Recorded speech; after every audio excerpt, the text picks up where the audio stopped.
1월 25일 우리 수요 예배입니다. 로마서 강의 그 49번째 시간, 본문은 로마서 8장 9절에서 11절의 말씀으로 주의 성령으로 되느니라는 제목으로 하나님 말씀 받도록 하겠습니다. 바울은 박해를 당하는 많은 성도들을 위로하며 그들에게 소망의 메시지를 전하고 있습니다. 신약성경 27권 중에서 절반에 가까운 성경을 기록한 인물이 바로 바울인데, 그가 처한 인간적인 상황을 그렇게 본다면 결코 그는 소망을 말할 수 없는 사람이었습니다. 바울이 로마에서 2년간 1차로 감옥에 갇혔을 때 그는 에베소서와 골로새서 그리고 빌레몬서, 빌립보서를 기록합니다. 그래서 감옥에서 이 성경을 기록했다. 그래서 그것을 옥중서신이라고 부르는 것입니다. 골로새서와 빌레몬서, 에베소서는 모두 AD 62년도에 기록된 것으로 보고 있고, 빌립보서는 1년 뒤인 AD 63년에 기록된 것으로 봅니다. 그리고 그 가운데서 이 모든 기록을 순서상으로 보게 되면 골로새서가 제일 먼저 기록되었고, 그 다음 빌레몬서, 에베소서, 그리고 빌립보서 순으로 기록이 된 것입니다. 이처럼 감옥에 갇힌 바울은 성도들에게 오히려 소망을 굳게 붙들고 살아야 한다고 권면하는 것을 모든 옥중서신에서 우리는 발견할 수 있습니다. 지금처럼 감옥에 갇혀 있다고 할지라도 그나마 인격적인 대우를 하는 그런 시대임에도 불구하고 우리는 감옥을 향하여서 인권 유린의 지대, 그리고 인권 사각지대라고 부르는 그것이 바로 감옥인데, 바울의 시대에 있어서 이 감옥에서 죄인의 권리를 찾아보는 것은 거의 불가능에 가까운 시대였습니다.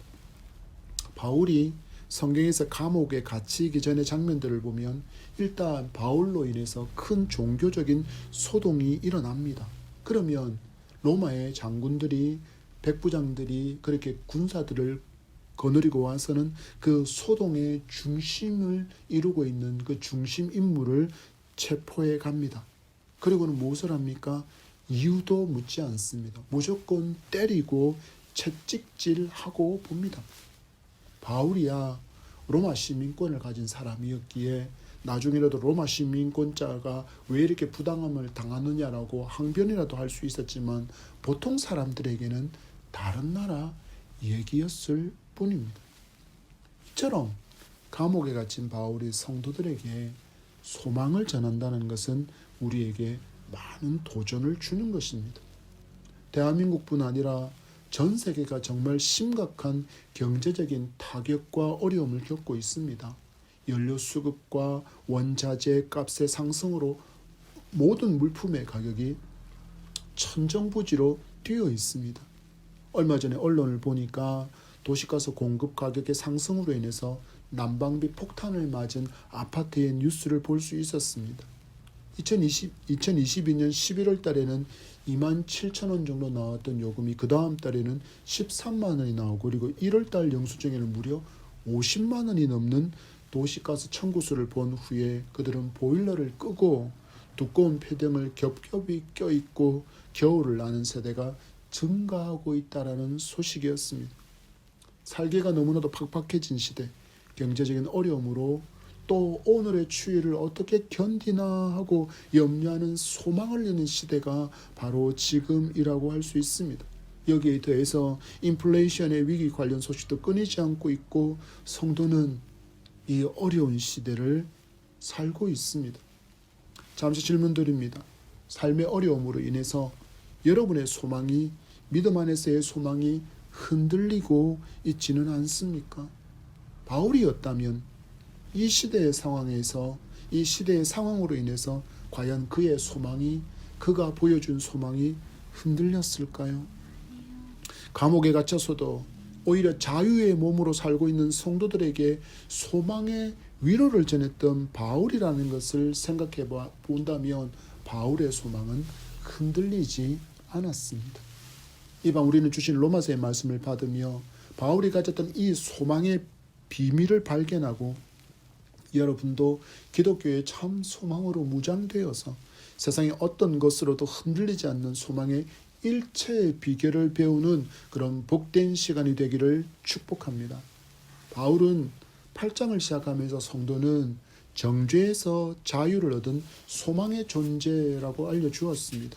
우리에게 주신 생명의 성령의 법으로 말미암아서 죄와 사망의 법에서 해방을 맞이한 존재이기 때문에 그렇다라고 계속해서 우리에게 알려주고 있습니다.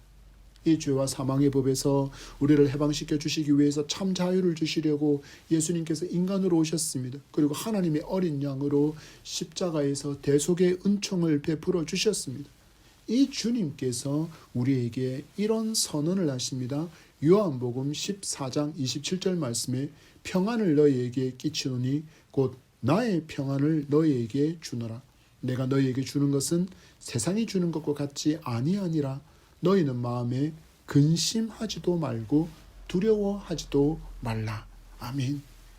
주님께서 사용하신 단어들을 좀 세밀하게 살펴볼 필요가 있어서 원어로 이 말씀들을 잠시 풀어보도록 하겠습니다. 주님 말씀하십니다. 평안을 너희에게 끼친다. 여기에서 끼친다는 말은 헬라어 아피에미를 사용하는데 내보내다라는 뜻을 담고 있습니다. 당신에게 있는 평안을 우리에게 내보낸다라고 말씀하시고 그 다음에 이어서는 나의 평안을 너희에게 준다라고 말씀합니다. 여기에 헬라어 준다라는 헬라어는 디모디를 사용하는데 주다, 부여하다, 수여하다, 그리고 왕이 신하에게 하사하다라는 그런 뜻을 담은 단어가 바로 준다입니다. 바로 평안의 주인이 주님이신데 그 주님의 주인이신 주님이 주시는 그 평안을 우리에게 믿는 자에게 하사한다, 주신다라고 말씀합니다. 그리고는 이 평안은 세상이 주는 것과 달라서 근심과 두려움에 흔들리지 않는 것이다 라고 말씀해 주십니다. 여러분 여기서 주목해 보십시오. 주님께서 믿음으로 하나님의 자녀가 된 우리에게 주신 평안은 세상의 어떤 이유로 인해서 흔들리지 않는 것이라는 것을 우리에게 알려주고 있습니다. 그렇다면 세상의 경제적 어려움과 우리가 때로는 얻게 되는 육체적인 병, 그리고 삶의 어려움과 누군가의 관계의 문제로 인해서 주님이 주신 평안이 흔들릴 수 없다라는 것을 알려주는 것입니다. 이 말씀 앞에 우리를 돌아보십시오. 그렇다면 우리의 삶은 어떻습니까? 사업에 실패하고 건강이 나빠지거나 혹은 삶의 어려운 문제에 부딪히고 자녀들의 문제를 만났을 때 여전히 우리는 주님이 주신 이 평안을 누리고 살아가고 있느냐 하는 것입니다. 그런데 바울을 보십시오. 우리보다 더 심각한 상황과 고통 속에서도 이 평안을 잃어버리지 않고 누리며 성도들에게 무엇을 말하고 있다고요? 소망을 말하고 있습니다. 과연 무슨 차이가 있을까요? 그가 주님의 사도였기 때문에 이것이 가능한 것입니까? 저는 개인적으로 이것이 이유가 되지 않는다고 생각합니다. 왜냐하면 바울이 스스로 7장 24절의 말씀을 통해서 자신의 연약함을 말하고 있기 때문입니다. 로마서 7장 24절입니다. 같은 목소리로 시작. 오호라 나는 공고한 사람이로다. 이 사망의 몸에서 누가 나를 건져내랴. 아멘. 그런 이야기합니다. 나도 육신의 공고함을 가진 사람이다 라고 말합니다. 여기서 사용하는 이 공고하다라는 말은 탈라이 포로스라는 헬라어를 사용합니다. 그 의미는 비참하다, 괴로움을 받는다, 곤란하다, 불행하다라는 뜻을 다는 단어가 바로 헬라이 포로스입니다. 탈라이 포로스입니다. 무슨 말입니까? 바울 역시 우리와 다르지 않았다라는 것입니다. 그럼에도 바울은 소망을 잃지 않았습니다. 도대체 무엇이 바울로 하여금 소망을 잃지 않는 삶을 살아갈 수 있게 했을까요? 우리 오늘 주신 9절의 말씀을 받겠습니다. 9절입니다. 시작. 만일 너희 속에 하나님의 영이 거하시면 너희가 육신에 있지 아니하고 영에 있나니 누구든지 그리스도의 영이 없으면 그리스도의 사람이 아니라. 아멘. 그 이유를 발견하셨습니까? 소망을 잃지 않는 삶을 가능하게 했던 것은 바로 그의 안에 계셨던 성령 때문이다라고 이야기하고 있습니다. 보십시오. 누구 안에 거하는 삶을 살고 있는가의 문제라는 것입니다. 즉 관계의 문제라는 것입니다. 우리가 성령 하나님과 얼마나 친밀함을 누리며 살고 있는가의 문제가 바로 소망이 흔들리지 않았던 이유라는 것을 우리는 알아야 합니다. 우리는 주님께서 너무나도 기뻐하셨던 신앙의 고백을 잘 알고 있습니다. 바로 수제자 베드로의 고백입니다. 마태복음 16장 16절의 말씀입니다. 다 같이 시작. 시몬 베드로가 대답하여 이르되 주는 그리스도시요 살아계신 하나님의 아들이시니이다. 아멘. 그리고 베드로의 이 고백을 들으신 주님의 반응이 이어집니다. 17절입니다. 다 같이 시작. 예수께서 대답하여 이르시되 바요나 시몬아 내가 복이 있도다. 이를 내게 알게 한 이는 혈육이 아니요 하늘에 계신 내 아버지이시니라. 아멘. 여기서 주님 말씀하십니다. 내가 복이 있다. 헬라어로는 마카리오스 에이라고 기록하고 있습니다. 이것을 직역해보면 내게 하늘의 복이 지금 임하고 있다라는 의미로 바로 믿음의 사람에게 주시는 종말적인 복을 의미합니다. 여러분은 진실로 베드로처럼 예수님께서 하나님께서 보내신 바로 그 메시아이심과 하나님의 아들이심을 믿으십니까? 이 진리를 알게 한 것이 누구입니까? 바로 하늘에 계신 내 아버지 곧 성부 하나님께서 우리에게 은혜를 주셔서 예수님께서 유일한 구원자임을 알게 하셨다라고 말씀합니다. 그래서 성도는 이러한 믿음의 역사를 가능하게 하시는 분을 반드시 만나야 하는 것입니다. 주신 말씀은 아니지만 우리 고린도전서 12장 3절의 말씀을 찾아서 읽도록 하겠습니다. 같이 읽겠습니다. 그러므로 내가 너희에게 알리노니 하나님의 영으로 말하는 자는 누구든지 예수를 저주할 자라 하지 아니하고 또 성령으로 아니하고는 누구든지 예수를 주시라 할 수 없느니라. 아멘. 말씀을 보십시오. 성령이 아니고서는 누구든지 예수를 주시라고 할 수 없다라고 말씀하시고 또 예수를 믿는 모든 사람에게는 주님께서 성령을 보내주신다고 말씀하셨습니다. 고린도전서 3장 16절 말씀에 보면 너희는 너희가 하나님의 성전인 것과 하나님의 성령이 너희 안에 계시는 것을 알지 못하느냐라고 말씀하십니다. 이처럼 믿는 자를 성전 삼아 거하시는 분이 바로 성령 하나님이시다라고 말씀합니다. 예수 그리스도를 믿음으로 성령을 받게 된다라는 것입니다. 그런데 여기에 문제가 하나 있습니다. 바로 믿음으로 말미암아 보내주신 성령을 받아서 성령을 소유하고 있다라는 이 사실이 자동적으로 우리로 하여금 성령께 순종하고 성령의 인도함을 받기를 선택한다는 뜻은 아니라는 것입니다. 곧 우리에게 믿음으로 말미암아 그 약속대로 보내주시겠다 약속하신 성령 하나님께서 우리를 성전 삼아 거하시지만 우리가 그분께 온전히 무릎 꿇고 당신의 뜻을 쫓겠습니다. 당신께 순종하겠습니다라고 성령의 뜻을 구하고 성령의 인도함을 구하지 않았을 때는 성령이 그 안에 거하고 계실 뿐이라는 것입니다. 성령 안에 거하는 것과 그리고 성령을 따라 사는 것은 분명히 차이가 있고 그리고 성령을 따르는 삶은 많은 수고가 따르는 제자의 삶이기 때문에 많은 사람이 이 삶을 살려고 하지 않습니다. 바울이 소망을 잃지 않고 소망을 누리면서 살았던 비결이 바로 성령 안에 거하며 성령을 따라 살아가는 삶을 살았기 때문이라는 것입니다. 바울이 계속해서 표현하는 죄와 사망의 법은 결국 인간이 주인이 되는 삶의 모습으로 나타나는 것을 우리는 볼 수 있습니다. 믿음이 무엇입니까? 믿음은 하늘에서 아버지의 뜻이 이루어진 것 같이 땅에서도 아버지의 뜻이 나를 통해서 이루어지기를 기대하며 살아가는 그것이 바로 믿음의 삶인데 너무나도 많은 성도가 이 진리와 동떨어져서 여전히 내가 주인이 되고 여전히 내 삶의 주인으로 우리의 인생을 이끌고 가려고 한다는데 문제가 있다라는 것입니다.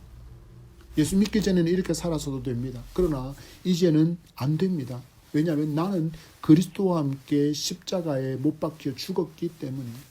이제는 내 안에 그리스도께서 그리고 나를 성전 삼아 거하시는 성령과 함께 성령을 따라 살아가는 삶을 살아야 합니다. 그래야 우리는 소망의 사람으로 세상의 것들로 인해서 소망을 잃지 않고 그리고 요동하지 않는 천국 백성으로서의 삶을 살아갈 수 있기 때문입니다. 누구도 빼앗을 수 없는 평안을 누리며 살아갈 수 있게 되는 것이 바로 여기에 있습니다. 우리는 바울의 고난을 좀 더 세밀하게 살펴보면서 그가 당한 고난을 볼 때 그는 당연히 원망하고 당연히 불평하고 당연히 소망을 잃어버린 절망의 모습을 보여줘도 누구도 탓할 수 없었다라는 것을 우리는 알 수 있습니다. 고린도후서 11장에 그가 당한 고난이 기록되어 있습니다. 고린도후서 11장 23절을 제가 쭉 읽어드리겠습니다. 그들이 그리스도의 일꾼이냐 정신없는 말을 하거니와 나는 더욱 그러하도다. 내가 수고를 넘치도록 하고 옥에 갇히기도 하고 더 많이 하고 매도 수없이 맞고 여러 번 죽을 뻔하였으니 유대인들에게 40에서 하나 감한 매를 5번 맞았으며 3번 태장으로 맞고 1번 돌로 맞고 3번 파선하고 일주야를 깊은 바다에서 지냈으며 여러 번 여행하면서 강의 위험과 강도의 위험과 동족의 위험과 이방인의 위험과 신의 위험과 광야의 위험과 바다의 위험과 거짓 형제 중에 위험을 당하고 또 수고하며 애쓰고 여러 번 자지 못하고 줄이며 목마르고 여러 번 굶고 춥고 헐벗었노라. 혹시 여러분 중에 예수 그리스도를 믿는 믿음으로 인해서 이 바울이 당한 고난과 같은 고난을 마주하고 경험하신 분이 있습니까? 너무나도 당연하게 소망을 잃고 탄식하고 절망을 쏟아내고 원망을 쏟아내어도 되는 그런 상황이지 않습니까? 그런데 바울은 소망을 이야기합니다. 고린도후서 12장 1절 말씀에 그러므로 내가 그리스도를 위하여 약한 것들과 능력과 궁핍과 박해와 공고를 기뻐하노니 이는 내가 약한 그때 강함이라. 아멘. 바울의 고백을 보십시오. 약한 것들과 능력과 궁핍과 박해와 공고. 이 시대 사람들이 너무나도 싫어하는 언어들입니다. 약한 것. 약하면 밟히니까 약해지지 않으려고 합니다. 강한 존재가 되려고 합니다. 많은 것을 가진 존재가 되려고 합니다. 높은 권세를 가지려고 합니다. 뛰어난 명성과 뛰어난 명예를 갖고 누군가에게 우러러 보게 되는 그런 존재가 되기를 원하는 것이 지금 시대의 사람들이지 않습니까? 그런데 바울은 능욕당하고 궁핍당하고 박해를 받고 공고를 당한 것을 어떻게 했다고요? 기뻐했다라고 이야기합니다. 기뻐했다고 이야기합니다. 이런 일이 가능한 이유가 무엇이라고요? 바로 바울이 성령 안에 거하며 성령을 따라 살았기 때문입니다. 여러분의 삶이 바울처럼 되기를 축복합니다. 성령 안에 거하며 성령에 따라 여러분이 살아갈 때 소망을 잃지 않는 멋진 신앙의 사람으로 살아갈 수 있을 줄 믿습니다. 세상 사람들은 지금 마주한 어려운 현실로 인해서 탄식하고 절망하며 심지어 정부를 욕하고 정치인을 탓한다라고 할지라도 성도는 소망 위에 굳게 서서 정의와 공의로 다스리는 위정자와 그런 이 나라가 되도록 기도할 수 있는 소망의 사람으로 살아갈 수 있게 되기를 축복합니다. 이어지는 우리 10절의 말씀 같은 목소리로 읽겠습니다. 시작. 또 그리스도께서 너희 안에 계시면 몸은 죄로 말미암아 죽은 것이나 영은 의로 말미암아 살아있는 것이니라. 아멘. 두 번째로 우리는 왜 이렇게 소망을 잃지 않고 바울이 살아갈 수 있었는가? 그 두 번째 비결을 보면 바로 그에게 보장된 미래의 소망이 있었기 때문에 그것을 붙들고 그는 소망을 지키며 살아갈 수 있었다라는 것입니다. 우리 또한 우리에게 보장되어진 이 미래의 소망을 믿고 나아가면 성도는 세상의 것으로 인해서 소망을 잃지 않게 된다는 것을 가르쳐 주는 것입니다. 바울은 이 10절의 말씀을 다른 성경에서는 새로운 피조물로 표현해 주고 있습니다. 고린도후서 5장 17절 말씀에 그런즉 누구든지 그리스도 안에 있으면 새로운 피조물이라 이전 것은 지나갔으니 보라 새 것이 되었도다. 아멘. 믿음으로 새로운 존재가 된 성도는 그 몸이 죄로 말미암아 죽었지만 영은 의로 말미암아 살아있는 존재라고 말씀하고 있습니다.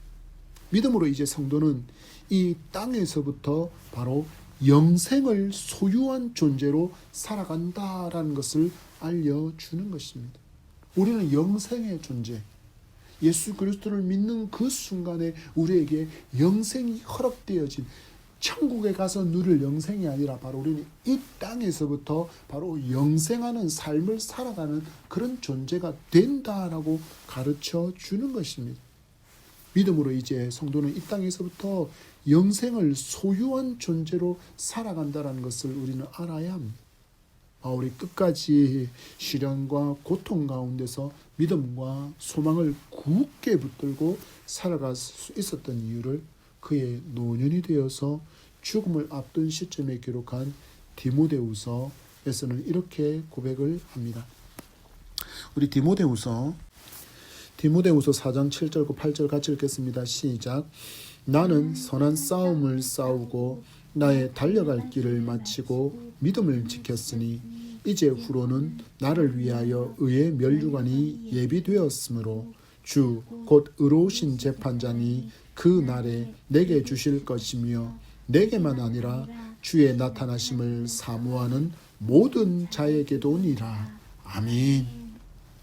의의 면류관이라는 가장 놀라운 영광의 자리가 예비되어 있음을 바울이 믿었기 때문입니다. 이 삶을 너무나도 잘 찬양한 노래가 있습니다. 찬양이 있습니다. 바로 소망의 바다가 찬양한 하늘 소망입니다. 나 지금은 비록 땅을 버타며 살지라도 내 영혼 저 하늘을 디디며 사네. 내 주님 계신 눈물 없는 곳 저 하늘에 숨겨둔 내 소망이 있네. 내 아버지 너른 품날 맞으시는 저 하늘에 쌓아둔 내 소망이 있네. 주님 나라에 이를 때까지 순례 걸음 멈추지 않으며 어떤 시련이 와도 나 두렵지 않네.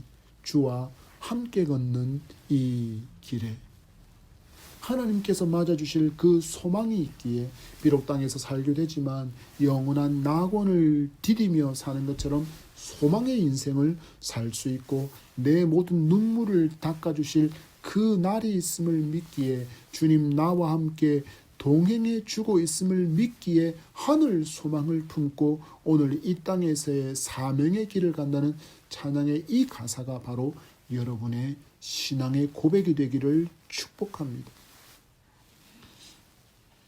여러분이 여전히 예수 그리스도를 믿은 후에도 세상의 어떤 것으로 소망을 품고 살아간다면 우리는 이미 우리에게 주어진 너무나도 소중한 것을 잃어버린 채 살아가는 반쪽보다도 더 못한 신앙생활을 하고 있는 것입니다. 영생의 소망을 가진 성도, 지금 내 삶에 종말이 온다고 할지라도 주님이 반겨주실 나를 위해서 처소를 예배해 두신 그 낙원에서 눈을 뜨게 될 것을 믿는 성도는 오늘의 어려움을 하늘 소망으로 넉넉히 이기며 순례길을 주님과 함께 계속 걸어갈 수 있는 것입니다.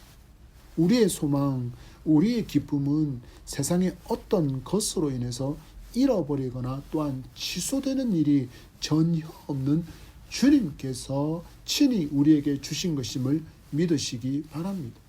나를 이처럼 사랑하신 그 사랑으로 내게 주신 이처럼 놀라운 은총을 누리며 살아가는 여러분이 되기를 축복합니다. 그래야 여러분의 삶을 보고 사람들이 소망의 이유를 물어오지 않겠습니까? 이런 구별된 삶이야말로 크리스천과 그리고 믿지 않는 사람들을 구분하는 가장 큰 이유가 되지 않겠습니까? 세상 속에 들어가 있으면 앞에 있는 박 목사가 목사라는 거 아는 사람 없습니다. 장로라는 것을 알 수 있습니까?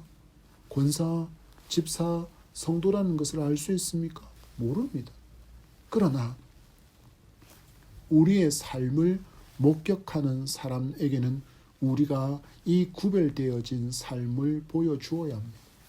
내가 참 소망을 가진 하나님의 자녀로서 살고 있는 그 구별된 삶을 보여줄 때 그들에게 그 삶이 도전이 되고 또한 복음 전도의 기회가 되기 때문입니다. 이러한 모습이 바로 삶의 전도라고 말하는 것입니다.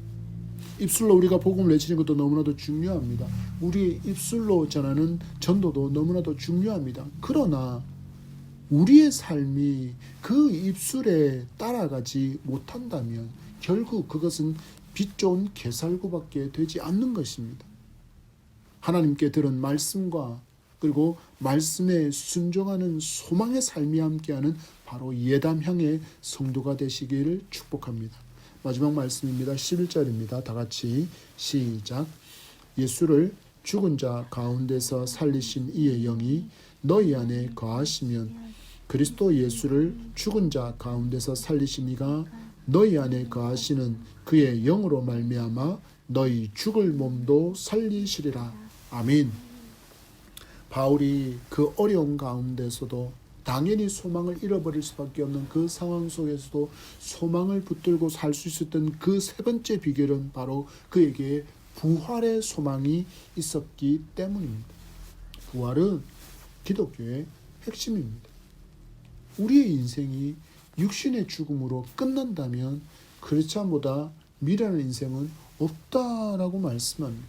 예수님의 이름 때문에 손해보고 때로는 박해도 받고 절제의 삶을 살아야 되고 나를 위해 쓸 것, 내가 먹고 싶은 것, 내가 가지고 싶은 것 다 포기하고 다른 사람을 위해서 사용하지 않았습니까?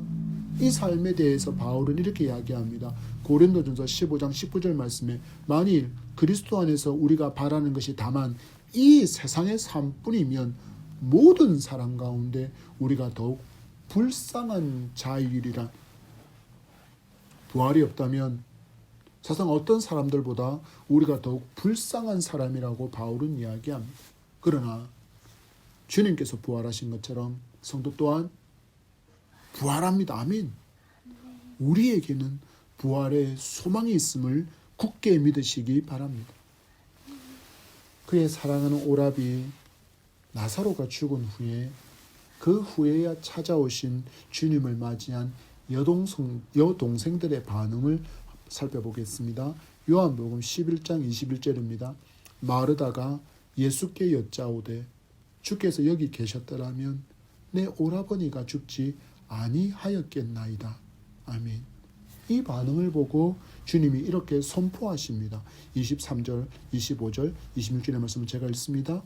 예수께서 이르시되 내 오라비가 다시 살아나리라. 예수께서 이르시되 나는 부활이요 생명이니 나를 믿는 자는 죽어도 살겠고 무릇 살아서 나를 믿는 자는 영원히 죽지 아니하리니 이것을 내가 믿느냐? 믿느냐? 믿느냐? 살아서 나를 믿는 자는 영원히 죽지 아니하리라. 아멘. 성도에게는 바로 이 부활의 소망이 있습니다. 그래서 성도는 세상의 것으로 인해서 소망을 잃을 수 없는 것입니다. 모든 육체는 죽음을 맞이할 것입니다. 하나님께서 죄로 말미암아 저주한 결과이기 때문입니다. 그러나 죽음 후에 믿는 자와 믿지 않는 자는 전혀 다른 곳에서 부활을 맞이하게 될 것입니다. 요한복음 5장 29절은 이렇게 선언하십니다. 선한 일을 행한 자는 생명의 부활로. 선한 일을 행한 자는 어디의 부활로? 생명의 부활로. 그리고 악한 일을 행한 자는 심판의 부활로. 악한 일을 행한 자는 어디의 부활로 나온다고요? 심판의 부활로 나오리라. 생명의 부활을 맞이하는 사람은 누구입니까? 선한 일을 행하는 자라고 이야기합니다. 선을 행한다라는 것은 바로 예수님을 믿는 것입니다. 곧 악한 일을 행한다라는 것은 예수님을 그렇습니다. 믿지 않는 것, 예수님을 믿지 않고 예수님을 거부하는 것이 바로 악한 일이라는 것입니다. 그리고 이 선택에 대해서 어떤 결과가 있습니까? 바로 생명의 부활과 심판의 부활을 맞이하는 전혀 다른 부활과 영생을 마주하게 된다라는 것입니다. 예수님은 천국 비유를 통해서 자신의 소유를 다 팔아서라도 반드시 얻어야 하는 것이 천국이다라고 말씀하시면서 누룩의 비유를 가르쳐 주셨고 진주의 비유를 가르쳐 주셨고 그리고 물고기의 그물 비유로 말씀하신 것을 기억하시기를 바랍니다. 그만큼 결코 잃으면 안 되는 것이 바로 천국이라는 것입니다. 천국의 백성이 된 성도는 그래서 어떤 사람이라고요? 가장 복된 사람인 것입니다. 이미 천국 백성이 되었기 때문입니다. 예전에도 한번 소개해 드린 적이 있는데 김상호 장로님의 깡통을 차고 비로 먹어도 지옥만은 가지 말라라는 그런 책이 있습니다. 꼭 읽어보시기를 권면합니다. 천국 백성이 된 것이 얼마나 귀한 일인지를 간접적으로나마 경험하실 수 있을 것입니다. 그리고 더욱 부활의 소망을 굳게 붙들고 살아갈 수 있을 것입니다. 말씀을 맺습니다. 바울은 우리가 상상하기도 힘든 고난과 고통의 시간을 겪었지만 이 모든 일이 그의 소망을 흔들지 못했습니다. 이 소망을 여러분도 소유하고 있다는 것을 우리는 말씀을 통해서 발견한 줄 믿습니다. 여러분이 예수 그리스도를 나의 구세주로 영접하고 믿었다면 바울이 품었던 이 소망이 바로 여러분에게도 있음을 믿으시기 바랍니다. 세상에 어떤 것도 흔들 수 없는 참 소망이며 기쁨입니다. 오늘 말씀을 정리해 봅시다. 우리가 이 소망을 가진 성도로 살아가기 위해서는 우리 안에 계신 성령을 따라 살아갈 때 이 소망을 더욱 누리며 살아갈 수 있음을 믿으시기 바랍니다. 어떻게 하라고요? 성령을 따라 살아가야 합니다. 두 번째로 믿음으로 보장되어진 미래의 소망이 있음을 믿기에 우리는 소망을 잃지 않고 살아갈 수 있음을 믿으시기 바랍니다. 무엇을 붙들어야 한다고요? 약속되어진 미래의 소망. 미래의 소망, 하늘의 그 소망을 우리가 품고 살아갈 때 우리는 소망이 흔들리지 않고 잃지 않고 살아갈 수 있다는 것입니다. 세 번째로 우리가 바울처럼 흔들리거나 잃어버리지 않는 소망을 품고 살기 위해서는 바로 부활의 소망을 붙들고 살아갈 때 우리도 바울처럼 흔들리지 않는 소망의 인생을 살아갈 줄 믿으시기 바랍니다. 로마서를 통해서 주신 이 소망의 진리, 소망의 비결을 굳게 붙들고 참 소망의 삶을 살아가는 예다명의 성도의 길을 축복합니다. 매서운 한파가 계속 이어진다고 하는데 우리 건강 조심하시고 남은 주간 잘 보내시고 우리 기쁨으로 주일날 소망의 이 누림을 간증으로 서로 나눌 수 있는 우리 모두가 되기를 축복합니다.